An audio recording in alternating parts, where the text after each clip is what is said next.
Hello, everyone. Welcome to Tease the Nation. We are live from the glass closet, and after rummaging through the leather pants, sex toys, and empty bottles of beer, we finally found our guests for today's show, Deuce Mac of Skarlett Roxx. How you doing today, Deuce? That's insane. That's actually fucking insane. I do not own sex toys. I own zero sex toys. I don't need sex toys. Mm. But Uh-huh. beer bottles, yes. I actually dude, this has beer in it. I have beer. No, but Fucking yeah, alcoholic. I'm not an alcoholic. I because the alcoholics they have a drinking problem and I don't have a problem drinking. Thank you. I can drink just fine. Uh but yeah, no, I'm doing good. I'm doing all right. That's great, dude. That's amazing. Bro So, looks like he's watching his reality. mhm.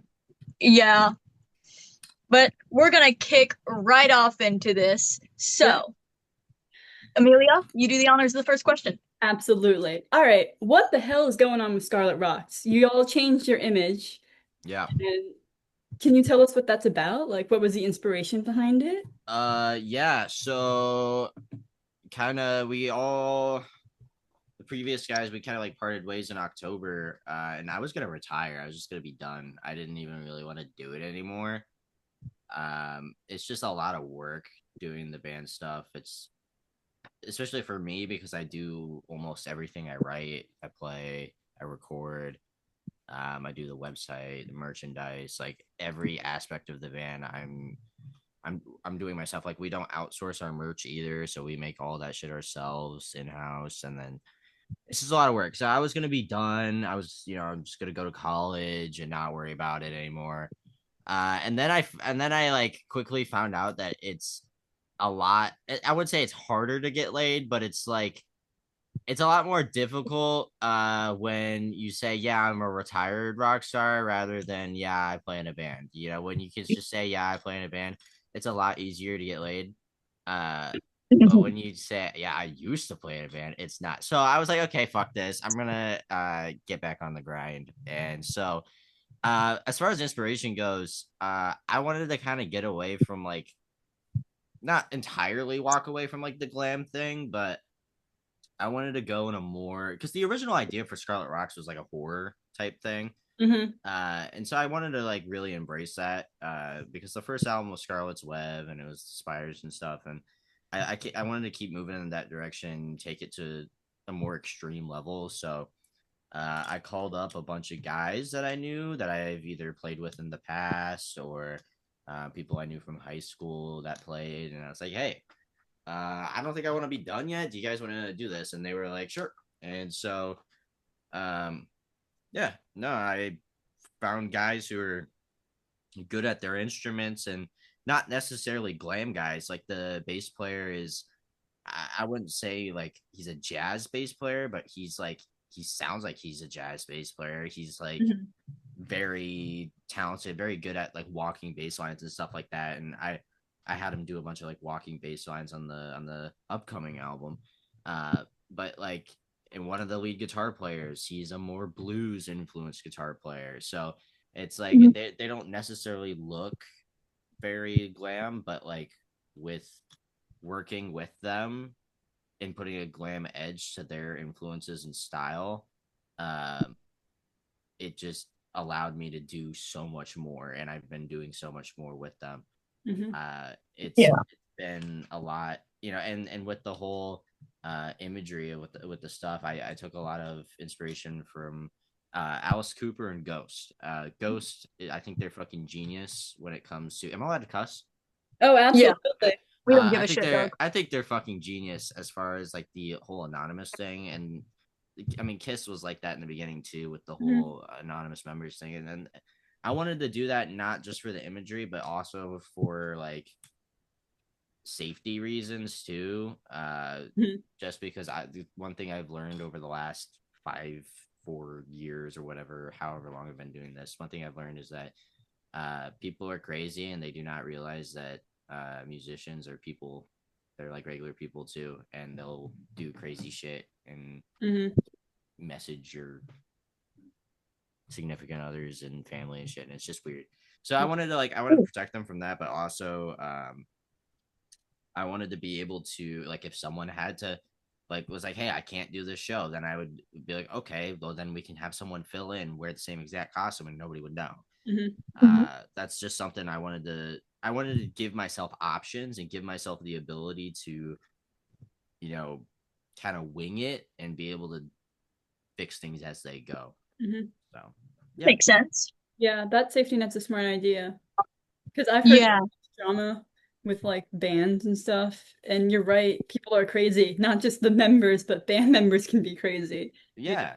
Creating that safety net is very smart. Yeah, Yeah. it allows me to, like, thank God that all my band members now, like, I get along with, and they trust me enough to kind of follow my lead, but Mhm. it gives me, you know, like, it's not, if things were to happen, and I'm not, you know, knock on wood, I don't think they will, because everyone's very down to earth in the band currently now. But it's just like it you don't have to explain to your audience, oh, hey, by the way, we got a new bass player after 3 months of having the last bass player. You know, it's it just makes shit a lot easier. Yeah. You know, That you don't makes have sense. to, you don't necessarily lose people. You don't lose their interest, because it's just easier. It's just easy, and you don't have to worry about, and that's something, this is something that really bugs me about, like, the current glam scene. You don't have to worry about, with the whole anonymous thing and the masks and stuff, you don't have to worry about how people look and their age. I feel like ageism is a big fucking thing in the glam thing now, and I think it's lame as shit, Oh because yeah. Absolutely. some of the best players who, like, you know, like, don't, it's like a guitar player who is 35, 36 years old and has been playing longer than a guitar player has even been alive, like some 19, 20-year-old kid, is going to be miles better than a guitar player who is 19, 20 years old. So, like, I don't want to spill too much here, but, like, I have people in my band now that are old enough to be my dad, and it's and it's kind of a weird dynamic, because it's like you're getting, you know, you're kind of getting told what to do by a 20-year-old, but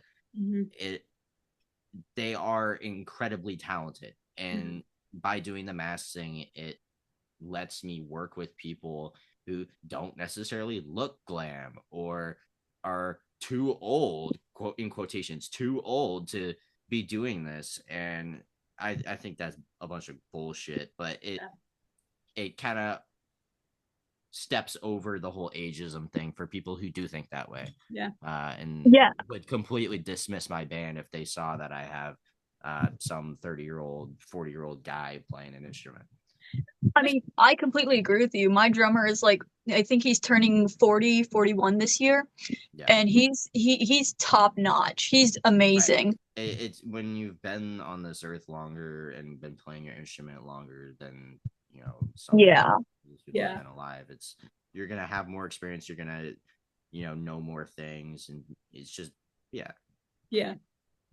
I've also found that the musicians that are older, they're more professional in the sense of the word. Like, you know, the younger musicians that are in my band, they're a lot less professionally based, you know, they're more loose. It's a with their maturity thing. time. Yeah, but with the older people, they're actually very strict. They always, if I give them a deadline, they'll meet it, or they'll even be earlier than the deadline I get them. But if I give my younger members a deadline, you know, I kind of have to push to them, you know, hey, I need this out, I need this done, I need this done. And I mean, sometimes I don't get it done.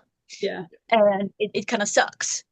It's it's definitely like a maturity thing too. Like, I think about, you know, like 2 years ago, Skarlett Roxx, a bunch of 20-something-year-old guys. It was, for example, like when we went to Maryland in Jack, when we did the M3 thing out there, it was an absolute shit show trying to get us to the hotel after the show. And it was the same thing at Rocklahoma too, because you have 4 20-something-year-old guys running around with also crew members around our age. I think, you know, it's just like when we went to Rocklahoma, the night we had an off night the night before, and at this point we weren't like we weren't necessarily getting along very well. So we each member was kind of like going off and doing their own thing the night before. We all had our respective parties and went and did different shit. Like I remember going to a casino because Oklahoma is like one of two states where you can gamble under 21. So I remember like going to a casino with like someone who ran a Skarlett Roxx fan page and like two other people, and it's like nobody had any clue where any of us were, and then somehow we made it to the show the next day. So That's impressive. yeah, Honestly. it's that is, but that's kind of what what you're saying, where you have younger people just doing stupid shit, and Yeah. Honestly, I think it's a double-edged sword. Because you're right, older musicians are more mature, they've been playing their instrument more often, but sometimes that makes them a little lazy, especially when they start getting to have families and stuff, yeah.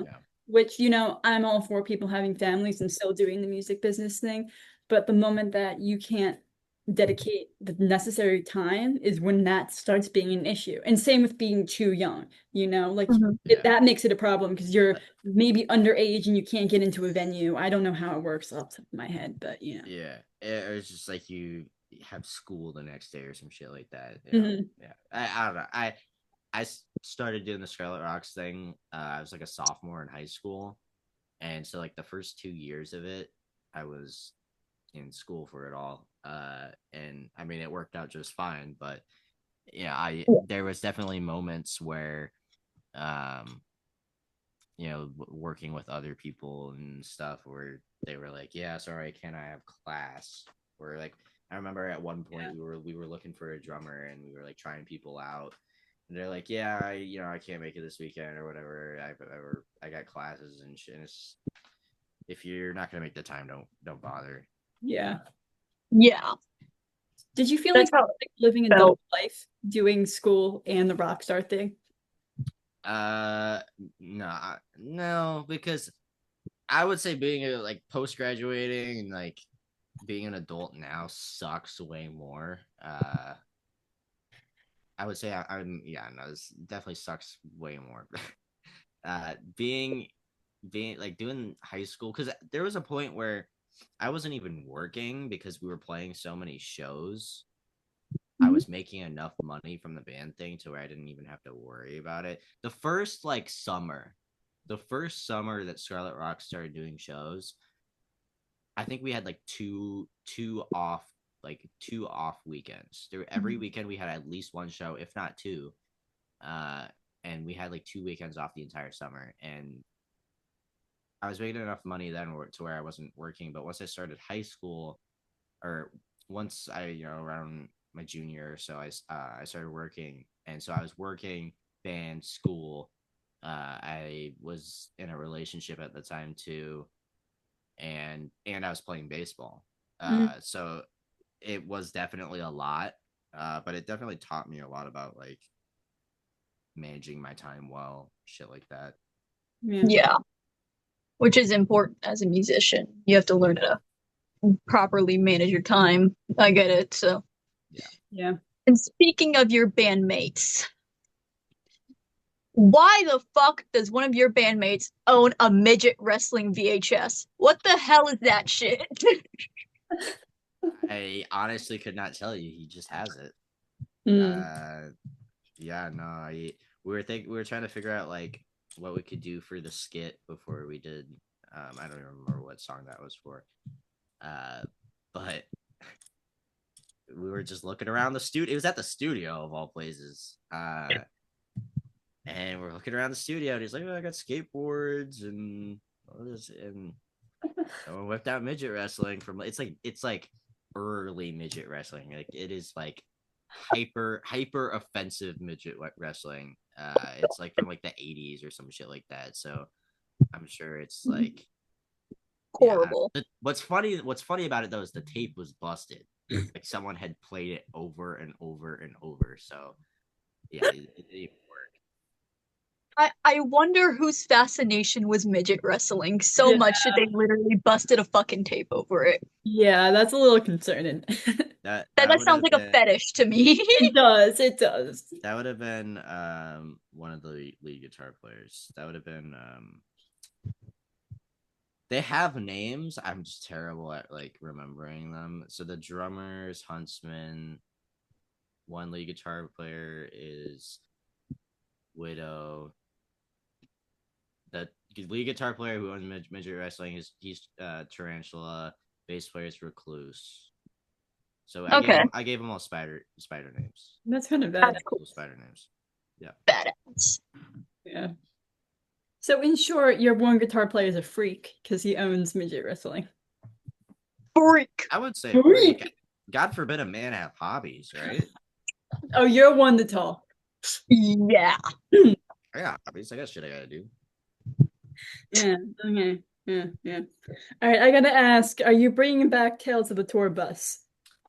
I don't know. Probably If you say no, I'm gonna yeet myself off a building. probably Girl. I don't know. It's tough. It's tough because I have to like protect the identities of these people and like not necessarily just protect their identities. I want to keep the mysticism of it, so it's tough to do that with people who like don't talk on camera or Yeah. show their face and stuff. So it would literally just be me, and I feel like that'd be boring. No, it wouldn't. I don't know. I unlisted the old Tales of the Tour Bus because a lot of the shit on there didn't age well, and like it if the people who are close to me and know like everything that went down and stuff,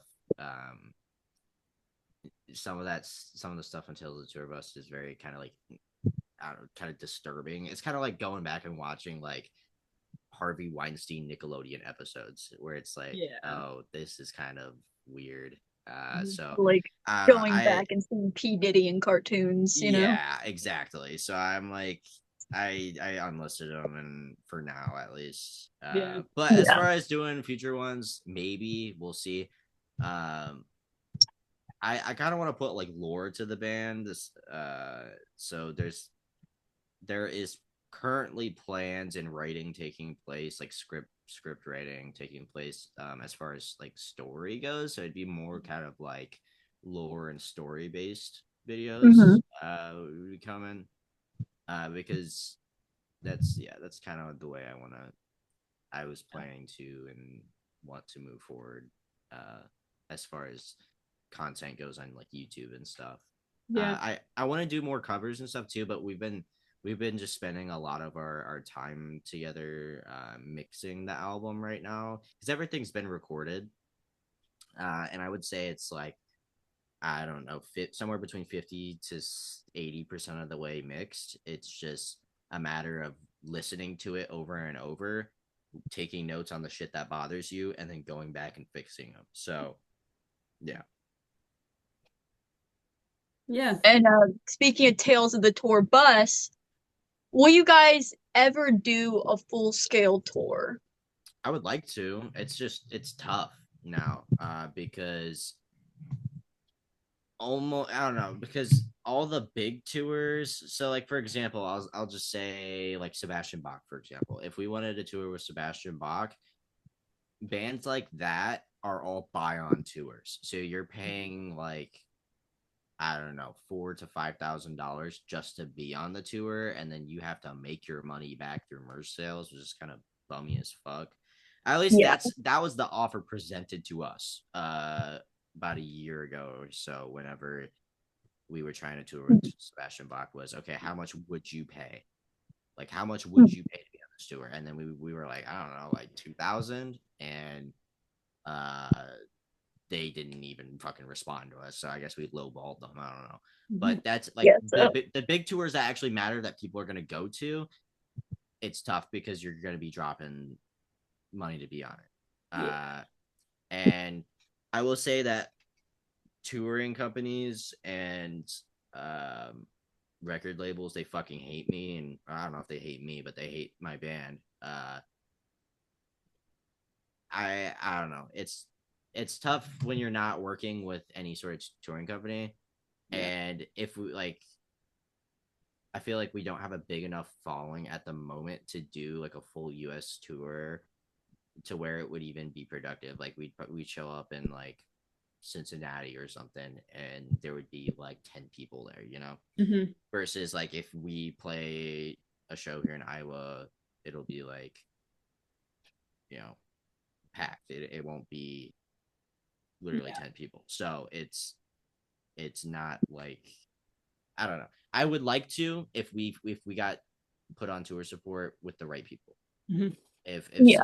someone actually gave a shit and wanted to help a young band out and actually like, because that's how it worked back in the 80s was, oh, you know, a big band would see a young band and they say, hey, this band kicks ass, let's take them on tour with us. And or it would be like another band from their label that they wanted the tour, like the record label wanted to promote, so they put them on the same tour.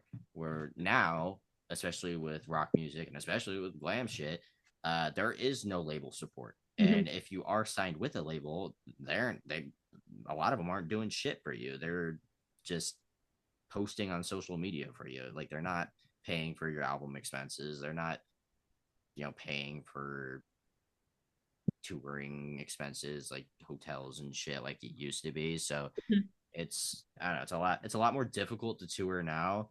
I've seen bands at our level, our caliber and stuff tour, and there's like no one there because they're headlining, so, and nobody knows who they are. I would say that, yeah, I don't know, it's tough. I'd like to, is my kind of my answer to that, to not go on a tangent. Yeah, that's just a sad realization of the modern day music industry, you know. Oh yeah, it's terrible. It's Yeah. either you are the child of someone famous and so you're given a platform, or you're an industry plant. That's really the only way people, in quotations, make it. Not to be Mr. Negative or anything, but oh, you're not. It's reality. I can't think of more than like 5 real rock bands that have made it in the last like 20, I wouldn't say 20 years, but like last like 10 years. In my mind, I'm thinking Ghost, I'm thinking Greta Van Fleet, Måneskin. I don't even know. They're big in Europe, but not in the US. Yeah, Black Veil Brides are doing pretty damn well. But they were around in the early 2000s. They were a big part of like the emo, pop punk, all that shit. Post grunge shit. So I wouldn't even group them into what I'm talking about. I'm talking post 2015. There's no one new. And so when people talk about, oh, there's no good new music, well, it's because that's the way the industry is presenting it to you right now. You know, you're being fed Taylor Swift, you know, nonstop. Benson Boone. Yeah, like Benson Boone. I had no fucking clue who that guy was up until about a month ago when his shit was blowing up. For doing a Queen song. I don't know. I swear to God, if I hear his song one more time, I'm going to find him and punch his teeth out. I can't stand it. I don't like I like a lot of pop, like especially now. I listen to more pop and like pop rock than I do like glam stuff. I still listen to, you know, bands like LA Guns and you know, shit like that, you know, a lot, but I listen to a lot of like pop rock stuff and pop as well. So I do enjoy like stuff like that, but like I had never heard of Benson Boone up until about a month ago. It came out of nowhere and blew up. You cannot tell me that is not an industry plant. You can't tell me that. Oh, it absolutely. I completely agree. It's the same thing with Sabrina Carpenter. I hate her. Came out of literally nowhere. You know, she was a Disney actor. And suddenly she's this big pop star now. Like, it's not making sense to me. The girl that did Pink Pony Club. I forgot. I actually think she kind of grinded, but she did grind. She did grind. She got dropped from her label at one point. I respect Chapel. I don't respect Benson though, just because he's annoying as fuck. Yeah. It's just like there's some great, great musicians in our scene, you know, Skarlett Roxx included, that if you guys were given the chance, you would absolutely. If we were given the resources, like I have a very creative mind. I don't like to think I'm a very good singer. I'm not a very good guitar player. I'm really not the best at anything. If there's anything I'm really good at, it's writing songs. I'm very good at writing songs. And that's not something I'm like afraid to like gloat about at all. But if I were given the resources that some of those people were given, it would be insane the things they could do. Oh yeah. Yeah. And like my idea of the stage show I want to do is heavily restricted by budget and the stages I'm put, like the size of the stages I'm put on, and shit like that. So and also, like not to keep on like the negative train and stuff, but I also think that a lot of like the national touring bands now, a lot of like the big bands from the 80s and stuff, they intentionally, like, I will say the glam scene especially, because I don't see this at like pop punk shows and stuff, but especially with the glam scene, the big fish keep the little fish little. Which They I think don't. sucks. It does suck. They don't let They them aren't grow at passing the all. torch. Yeah. It's like if I had $1 for every time we showed up to open for certain bands, and because we're not on their tour package or whatever, they just treat us like shit, and they tell us, oh no, you can't do this, you can't do this part of your show, you can't do it. And the amount of times we had to just sneak pyro on stage or fucking just ignore orders, and then get chewed out by the bands themselves, because the venues and tour company, the venues and the promoters love us always. It's always the headlining bands that have bad things to say about us in the end, because we're 9 times out of 10 we're upstaging them, we're putting on a better show than them. Yeah. And after we play and everyone's super impressed, and then the headliner plays, and you're like, this is boring as shit compared to Skarlett Roxx. So it's a lot of the big fish keep the little fish little.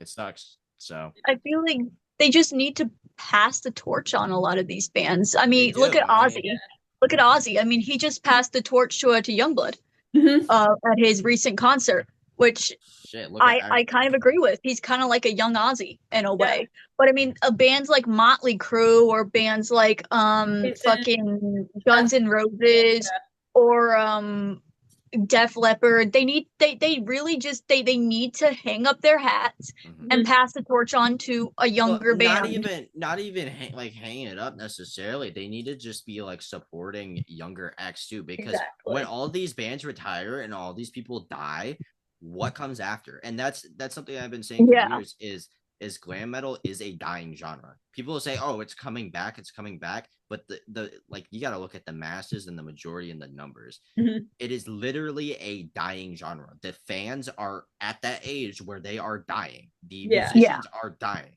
Yeah. And it's not sustainable in the long run right now, because there's no support to it at all. Like when Def Leppard goes on tour, they're going on tour with other bands from their era and not bands of their style. Yeah. So it's like, if bands like Motley Crue and Def Leppard and I don't know, the big stadium acts, if the big stadium acts took out bands like Crimson Love and Idol and like Fire and Ice, shit like that, if they actually like supported the younger generation and did what was necessary to keep their genre alive. Because if you think about it, like, who's going to get the rights to their music once they die? Their kids. Exactly. So do you want your family to keep getting royalties from your music because people are interested in this genre, or do you want it to just fizzle out and die, the same way, I don't know, I think of like music and shit from like the 20s, I get music evolves and shit. Like, I get that. But I don't understand older artists and these huge bands not doing anything to like keep a younger demographic going. Yeah. Yeah. Right now, it's just catering to the people who were actually alive in the 80s. Mhm. It's not trying to. They're not making it Open the about. door. They're not making it about a style or a genre. They're making it more about a time, Yeah. being a part of the times. Which sucks, you It know? Like, does. They're kind of cashing in on the nostalgic they feeling. are. Which, like, you Or can cash in on nostalgia, but you can still have a new band open for you. You know what I mean? Yeah, because right. I mean that newer band could cash just in as much in that nostalgia as an older band could. Exactly. Like, could you imagine if Motley Crue, let's say they did bring on Fire and Ice, or they brought on Wicked or Stolen Prayer, you know? Like, they fit in that line with Motley Crue and Poison, you know? Yeah, and like a good example I can think of a band that like really is, they're not from that era, but they sound very like the era is Ace Monroe. They Yes, do yes. like that late 70s rock style. I feel like if they went on with a late 70s band, they could cash in on that nostalgia feeling because they genuinely feel like they were a band from the 70s. Their sound just has that raw feeling to Yeah. it. And I feel like a lot of bands just aren't taking into account. I don't know if it's the fact that it's because, they think the genre is dying or because they don't trust the younger generation to handle the genre. But I mean, they need to open their minds and open their ears to these newer generations because they can and Absolutely. they will absolutely crush the genre and they can totally cash in on it. Right. There are so many bands that are so amazing that aren't getting the recognition they deserve. Like a band I can also think of, Leather Duchess. They're fucking Exactly. amazing. Yes. And And they they're like definitely have heavy that metal. nostalgic 80s feel. Yeah. They're more that speed metal, Right. Wasp kind of. Why aren't like Vixen, for example, now or whatever is left of Vixen? I don't know. Why isn't Vixen taking out an all-female group like the Bellas out of the East Ooh, Coast? yes. I don't know, but they should. Why isn't, like you said, 70 base space? There's a great band out of Canada right now. They only have like 4,000 followers on Instagram, but a great band called the Definitive. Mhm. But they're very like 70s bass. It's like it's all these bands. It's not to be like a conspiracy theorist or anything, but it's you have these great bands who are dominating their area. We'll just take Skarlett Roxx for example. Like Iowa, it's always been like whenever a band like Jackal or Striper or something like that comes through town, the promoters will always message us first and they'll be like, okay, hey, like, can you do the show and sell a shit ton of tickets for us? And we're like, yeah, sure. I want to open for Jackal because they're my heroes type shit. But it's keeping these great bands stuck in their area. It's like my theory is, that's gonna make their ticket sales better because if they just take them on tour, it's what's selling more tickets. And then when you do like shit like that, yeah, it's a mess. It's a mess right now. It is. I think everything is being done wrong, but if you think money wise and the logistics of it, there's compared to pop and rap and stuff, there's less money to go around. So Yeah. Right. And I completely agree with the area centric, bands seeming having more pull in their area. Like a good band I can think of is the Animal Plastics, the glam band from Mexico. They have 15K followers. But the thing is that they're so amazing. I love them. They have that sound, that style, but they just don't have that wide American audience, which is the thing. So they can't go on a tour outside of Mexico. And I genuinely feel like that there are a lot of bands that are new that deserve to have the same amount of recognition as these older bands are getting because they're working their fucking asses off in an industry that doesn't support them, in an industry that is guaranteed to make them fail. I And mean, it sucks. yeah, I think it's more hold on, this ring light's bugging the shit out of me. You're cool, dude. Anyways, I think I think the root of the problem is there's no label support right now. Yeah. None of these labels have any money. They're just more so promotional companies than they are labels.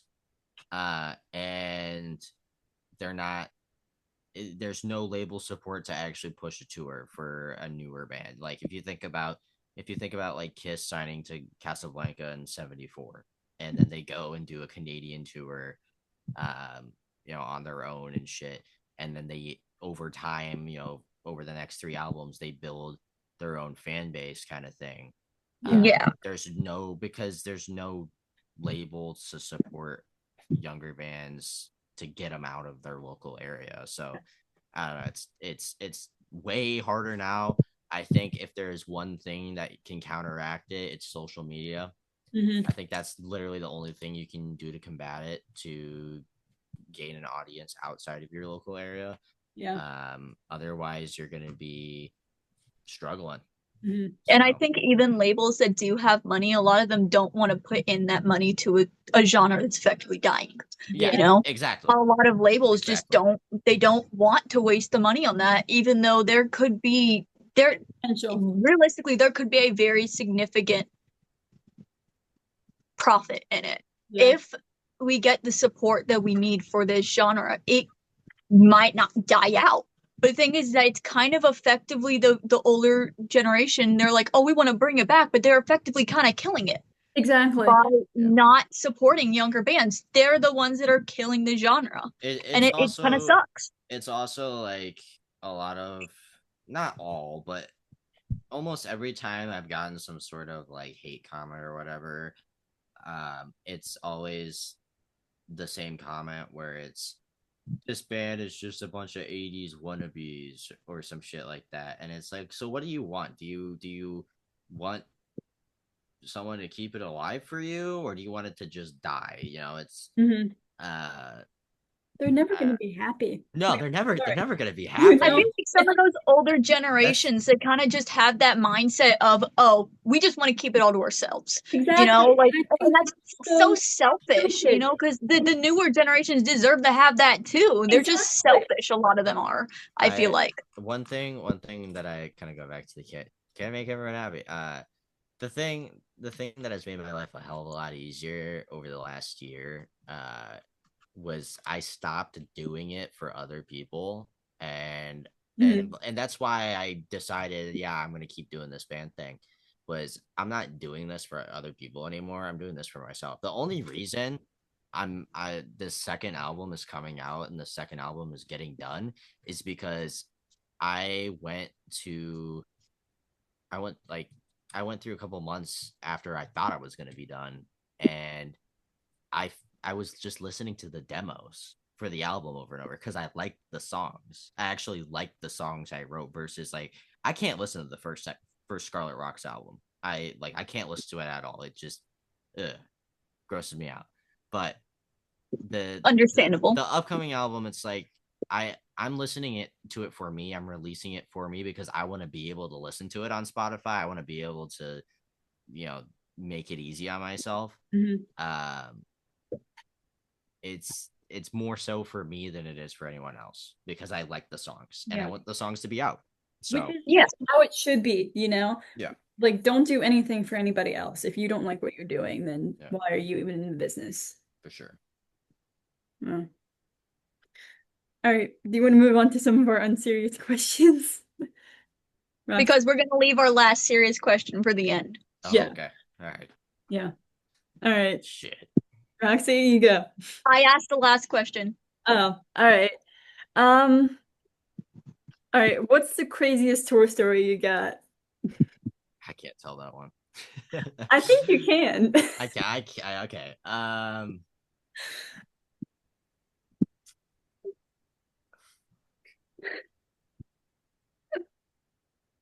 God damn it.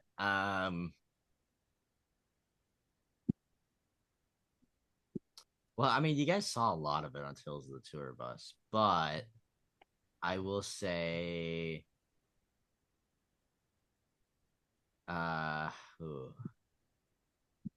you gotta give me a minute to think about this one because there's a lot of shit. Okay, I'll tell this one. This one's pretty tame compared to other shit, but we were like stopping in like West Virginia or something to get gas, or I guess technically diesel, but we had stopped to get fuel, and it was this tiny ass gas station in like the peak of the Appalachian Mountains. Like we are high up. And I remember at one point, like we were driving through the mountains and I woke up, like I was like sleeping or something, and I woke up and outside it was just like fog. It was like fog everywhere, and then you like look out and you are on top of a mountain. It was insane. But we stopped in West Virginia to get gas, and it's this tiny ass gas station. We have this big ass bus, and my dad's also a manager, so he had pulled in, fueled up, and the gas station was so narrow and cramped that he actually like he didn't crash the bus, but he got the bus stuck on like a concrete slash like yeah, it's like a concrete barricade pylon. And we had the bus like wedged in this gas station. We couldn't get out. So we had to like go inside the gas station and have the employees move their cars out of the parking lot like it was, some sort of game or whatever, in order to get our bus out while we were hitting these concrete pylons on like the side of the bus. It was terrible. That is kind of a funny one because Jim crashed the bus, but That is pretty funny. That was the only incident as far as that goes. I will say, okay, just to give you something a little more interesting. Every single night I would say in 2024, I had a key to the bus built in to my stage outfit. I had a key like built into my belt, so I could get on the bus and do what I needed to do if the occasion were to arise. If you're picking up what I'm putting down. Yep. Yeah, we get it. Yeah. So. Mm. That was a very naughty boy in 2024. I'll say that. I'm sure you enjoyed it a lot. Delicious. I edited one of the questions. So instead of the question I was going to do, I decided to do a different one. So we're going to give you fuck, marry, kill Ashley Filth, Diamond Doug, and Bruce Vane. Okay, well, I'm killing Ashley Filth. We know that one. I was in a band with him for years. I don't need to see him anymore.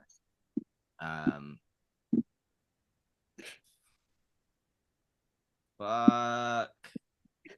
Why did it have to be all dudes? Why'd you give me a bunch of fucking dudes? Hold on. It makes it interesting. Yeah, it makes it interesting, dude. Okay. He doesn't want to answer it because he knows the truth.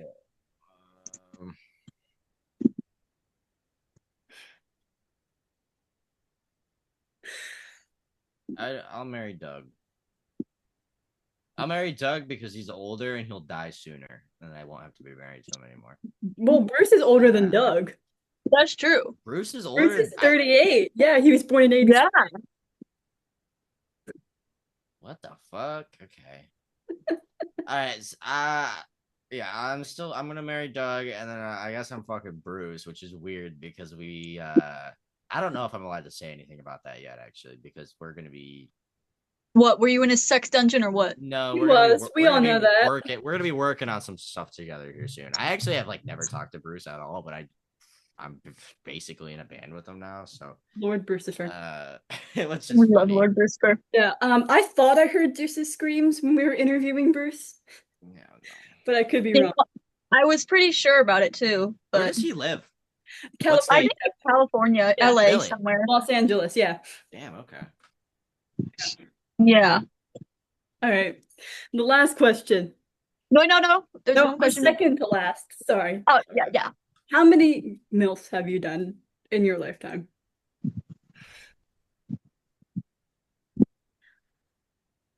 Trying to count.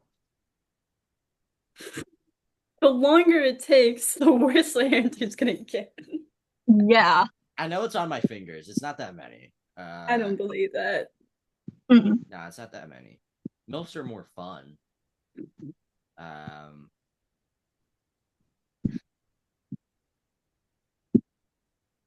Does it count if I did them Does it count if I did them and then they became a mom after? Not my child. Not my child. Yes, it still counts. They're still technically no. Okay. Because they were possibly pregnant when it happened. At least 3, maybe 5. Probably more like 5. Probably. We're gonna go with probably. 5. We're gonna go with All right. Okay. All right. And then our last question is serious, and this is kind of fits into plugging your stuff. Okay. So what was the inspiration behind the new album, and when can we expect it to be released? It will be out by the end of 2025. When All right. I want to shoot for an October release. It might happen in November again. We'll see. I don't know. I really don't know, just because we're still mixing it right now. And then we're planning to do two music videos this time. And that takes time to edit those and stuff. I'm aiming for October right now, but granted, it could be later. But it will be out by 2025 or the end of 2025. Music video or not, like, I'm making sure it comes out by the end of 2025. All right. The album's called Monsters Under the Bed, right? Yeah, it's gonna be called Monsters Under the Bed. It's, as far as inspiration goes, there is I need to write this down because I always forget. There's a literal meaning and interpretation of the album, because the album is a concept album. Mm-hmm.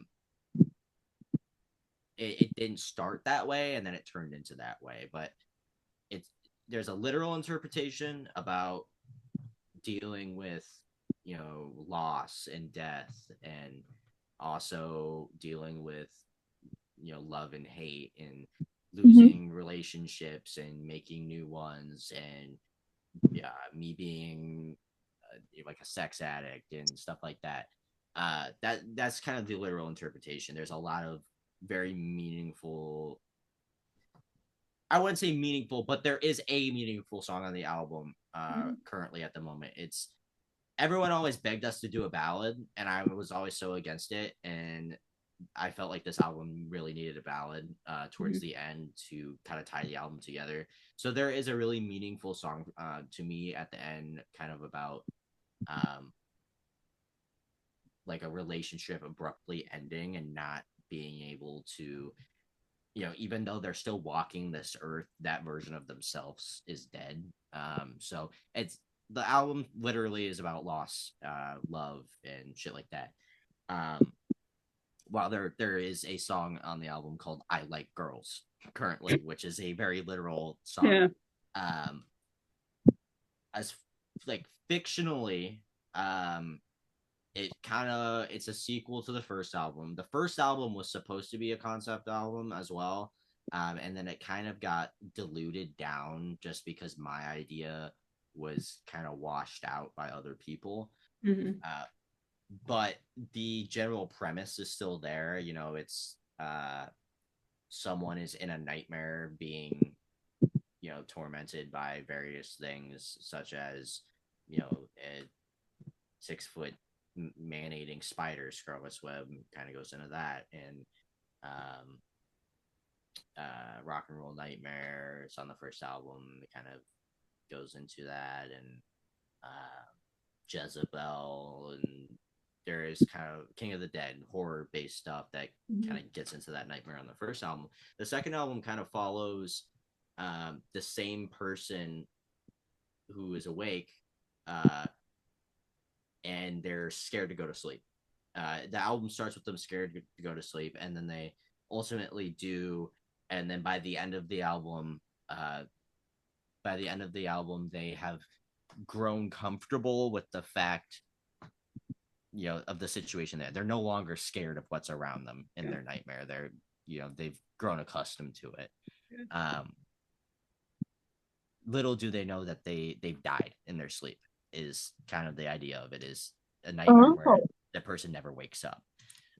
And so it's kind of, my plan right now is for it to be like a trilogy of albums. And then the third album will kind of complete it all, where it is someone coming, to the realization that they're dead, and then navigating what comes after. the acceptance of Yeah, it. and so that's kind of my idea, fictionally at least. It's And pretty then cool. Yeah. so yeah, there is a literal meaning to the songs, and then there's also a kind of fictional conceptual feel to the songs as well. There is kind of like a lot of the songs, it's me, so naturally a lot of the songs do have a sexual nature to them. Like the second song on the album right now is "Touch Me, Tease Me," Yeah. and the title kind of explains itself. There's the third song is it's called "Scream," and the chorus is literally about face sitting and sit on my face type thing. And Of course. but then you do get into more serious topics like Puppets and Puppeteers is a song, kind of, it's about how fucked up the music industry is right now. Yeah. And it's about that, and it's also about like brainwashing and stuff like that. So yeah, no, there's a lot of really cool stuff. And me as a songwriter, when I wrote the first album with those guys, I was not very talented whatsoever. I was just working with what I had, kind of thing. So to see my musical evolution from 2022 or whenever that album came out, to now, I've become a way better songwriter, a way better guitar player.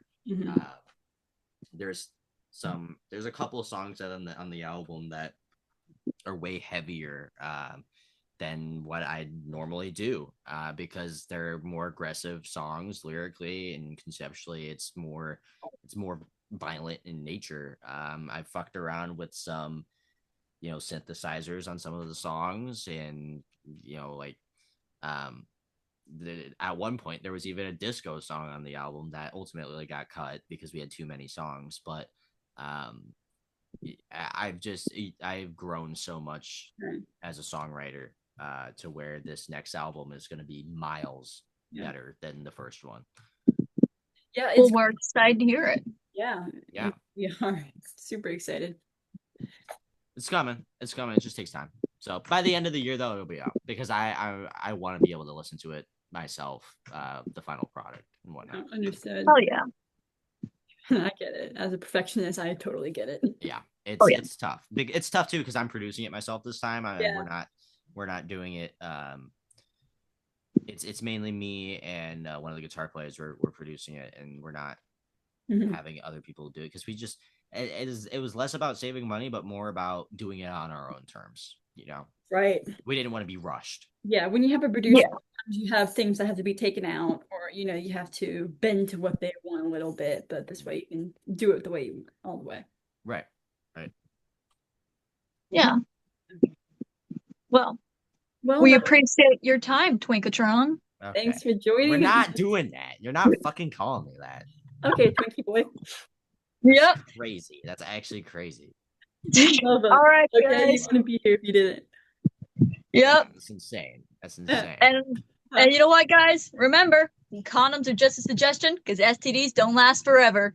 We'll see y'all later. Some of them do. Some of them do. Yeah, Deuce knows all about that. We'll see y'all later. Hey, look, I've been having unprotected sex my whole life, pretty much, and I will say that I'm still pretty safe, because there is uncurable shit. Herpes does not go away as much as you think it does. Chlamydia does, but HPV, well, I mean, everyone pretty much gets HPV at some point in their life, but like, AIDS is still around. AIDS is still around. It's still a thing. So thank you for taking our outro very seriously. Yeah. Yes, thank you for that. Thanks for that. Next time we're gonna make fun of your. I will say, this is what your outro should be. Instead of condoms is just a suggestion, you should say condoms are fucking lame, is what we should say. And that's why you say kitty girls. Anyway. Condoms are fucking lame. Remember, guys, condoms are fucking lame. Yeah. Don't be a pussy, be in a pussy. Himself. Don't be a pussy in a pussy. Amazing. Yes. Just. Oh God. I have a way with words. I'm kind of a lyricist myself. Yeah. Yeah, guys. I think Deuce is just beautiful with words. So magnificent. Beautiful. This is the same dude who wrote "I Have a Massive Cock." Yeah, So I mean, it's so lyrically beautiful, so lyrically gifted. I think you guys didn't remember. I wrote Love Machine at 16. I was a 16-year-old virgin when I wrote that song, and I was dreaming at that point. Oh, that's like the fact that your parents listen to this stuff and are oh yeah, no, my parents come to damn near all the shows too. It's fun. That's just what's concerning. Like at 16, I could never write a song like that, let alone let my parents listen to it. Yeah, I think I hit a certain threshold where I just had no shame anymore. Mm. And I was just like, you know what, fuck it. I wrote the song because I wanted to get laid, and then once I did, I was like, okay, this song sucks. But really no, people love Love Machine though. I don't know why, because it's not a very complicated song. It's very blunt, will I say? But it has to be played at every show now because it has Skarlett some Roxx shit like fangirls 10,000 go streams shit. or whatever on Spotify, and it still makes it through people's playlists and Spotify algorithms, and they discover us through that song. So I don't fucking know. Yeah. Don't know, man. And Anyways, we really do appreciate you coming on here. Yeah, man. no, thanks for having me. This We is love fun. you. It's fun for sure. Anytime. Yeah. All right, guys. See you later. Peace out.